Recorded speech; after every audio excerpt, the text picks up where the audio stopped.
Hello Gemini, ito yung pwedeng maganap sa iyo sa April 1 to April 15, 15 days reading. Ito po ay general reading guys, bahala na kayo makaresonate.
Gemini.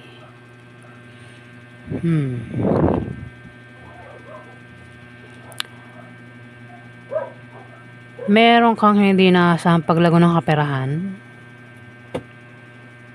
Kung negosyo, paglago ng negosyo, ito lalago negosyo mo.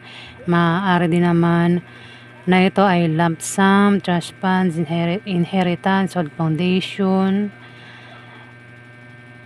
privilege, ancestry. Pwede rin na ito ay pag-ani o maaaring makatanggap ng pamana o maaaring pensyon yung matanggap. Ayan, may pag-uusap, may pagmi-meeting patungkol sa pera. Ayan, Gemini, may pwedeng ka-business deal. Kasi dito may the full, parang aalis, may pag-travel at maaaring yun ang dahilan. Maring may ka-meeting, may ka-business deal, may kausap. Ayan, Gemini. Page of Wands.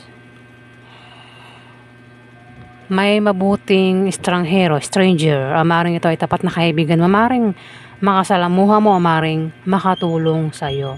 Dito, maring pinoprotektahan ka ng taong ito. Ayan, Gemini.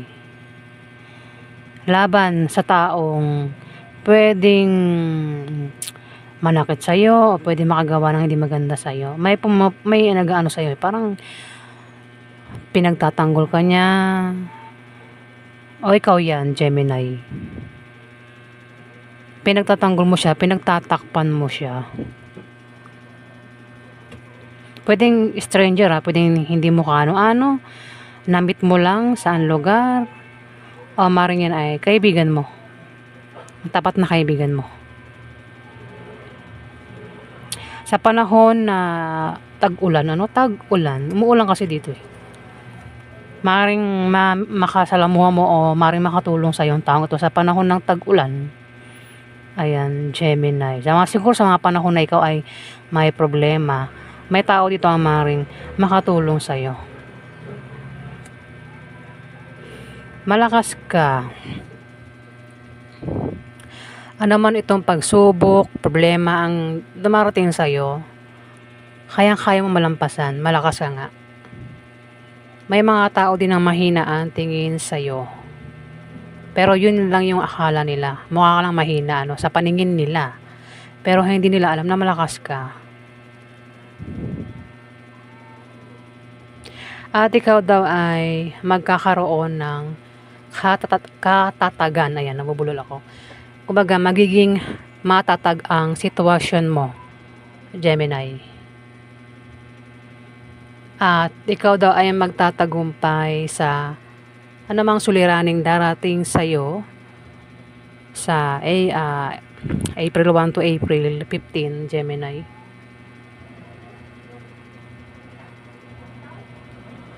Kung mayroon kang posisyon, Gemini, huwag mong abusuhin yung posisyon mo. Gamitin mo sa tama. Pwedeng magaling ka rin mag-violin ng iba sa inyo.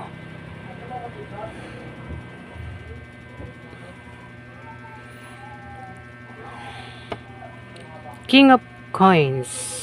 Isa itong lalaki na maaaring malapitan mo o maaaring makatulong sa'yo sa problemang financial, kaperahan. Pwedeng pautangin ka niya o bigyan ka niya ng pera. Pwede rin naman na ikaw yan. Ikaw yung maaaring may taong lumapit sa'yo at maaaring tulungan mo sa problema niya sa pera. Ayan, kaya may makakatanggap ng pera dito. Pwedeng ikaw, hindi man ikaw, kilala mo ang taong ito. May hindi balanse sa'yo.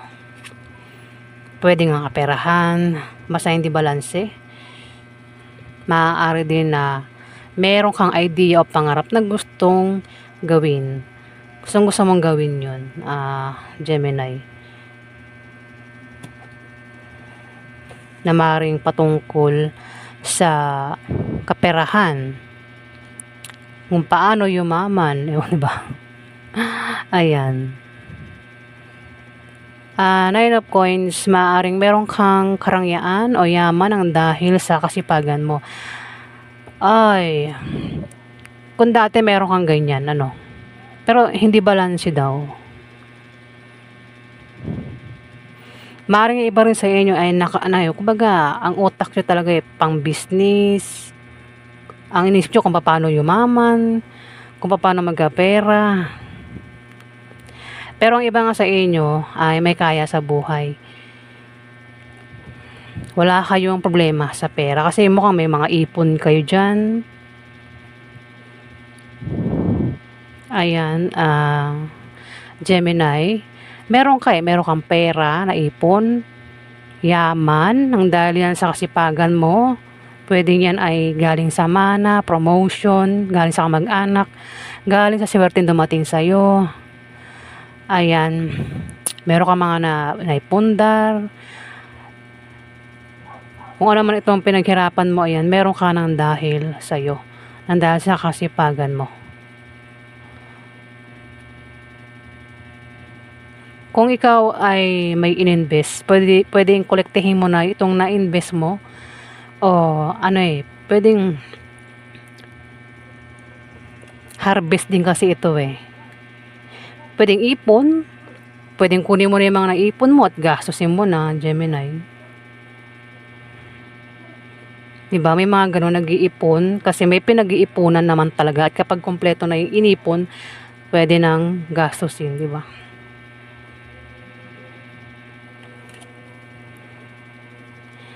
The Fool, meron kang pag-travel na gagawin. Yung nga lang, mag-ingat ka. Mukhang may kausap pa rito. Patungkol yata yan sa kaperahan. Negosyo ba yan? Trabaho ba yan? O kung saan yan na patungkol sa kaperahan. Kaya alis ka. Magka-travel ka. Yung nga lang, pinag-iingat ka kasi The Fool ito. Meron kang pag-uugali rito na, meron kang pag-uugali na isip bata, madali kang maloko, mauto, mapaniwala. Kaya, ayan 'di ba, naglalakad. Sa may, ano ba ito? Ang gusto mo lang is magawa mo yung gusto mo. Maging masaya ka, ano man itong binabalak mo sa pag-travel mo, pag-alis mo. Na hindi mo mamamalayan ay maaari kang maloko, mahulog sa patibong ng manloloko. Ayan. Kasi pwede rin naman kasing hindi ka magkamali sa binabalak mong ito, pero pwede ka rin magkamali. Sabihin, kung may balak ka, may plano ka, kaya alis ka, gamitin mo pa rin yung utak mo, di ba? Dito, may Page of Swords, mag-ingat ka raw at bantayan mo ang iniisip mo at sinasabi mo dahil maring may umatake sa'yo. Ayan, sa pag-travel mo o pagbiyahe mo o sa pupuntahan mo. Ayan, pinag-iingat ka sa iniisip mo at sinasabi mo. Pwede rin naman na kung titignan mo sa picture, may tao dito ang maring pinagtatanggol. Pinagtatanggol mo o ikaw itong pinagtatanggol o pinagtatakpan kapag nagkakaproblema. Ayun, may nagtatakip. Ayan, pwedeng ikaw o kung sino man yan na maring kilala mo. Pwedeng kaibigan mo o stranger yan. Mayroon kang mabilisang pagdidesisyonan. Pwedeng ikaw, kung di man ikaw, sa paligid mo may biglang magdidesisyon. Pero wag daw basta-basta magdidesisyon. May mabilisan ding mangyayari sa inyo. At pwedeng meron kang pagdaan ng pagsubok gaya ng mga hindi matuloy. Pwedeng may hindi matuloy. Lang yung puan ko. Pwedeng may hindi matuloy na pag-alis, plano, hindi matuloy na balitang paparating, meron daw hindi matutuloy. O maring may grupo ng mga tao dito ang mag-aaway-away, pwedeng grupo mo. Kung meron kang grupong sinasalihan, pwede mag-away-away yun. Online man o sa lugar nyo. Kung naman yung sinasalihan mong grupo, pwede mag-away-away daw yun. Gemini. Reporter, pwedeng isa kang reporter, kundi man, pwedeng meron kang makausap o makasalamuha o makitang reporter sa personal. Gemini. Pwede rin na ito ay isang tao na may daladalang balita, chismis, marites. O isang tao may daladalang balita, Dito, the Hierophant. Ito na si the Hierophant. Pinag-iingat ang isang tao dito na mabait at hindi madamot. Huwag abusuhin ang kanyang kabaitan. Ayan. So, kung sino man ito, pwedeng ikaw kung di man ikaw. Ang taong ito na pwedeng utangan mo, hingihan mo ng pera, huwag abusuhin yung kabaitan niya. At may mga matang nakatingin sa'yo. Dito, Gemini, na pwede kang mahusgahan. Maraming mata ang nakatingin sa'yo, Gemini. Pwedeng isa kang pari, teacher, baka admin ka sa grupo, pwede rin na magkaroon ng kasal, o meron kang tradisyon na sinusunod. Kasi maraming grupo, maring meron kang grupo, baka ikaw yung admin, ikaw yung pinuno, hindi mo alam, may mga matang nakatingin sa dyan na pwede ka mahusgahan. Ingatan mo ang kinikilos mo at sinasabi. Ayan, baka magkaroon ng away sa grupo nyo, Gemini.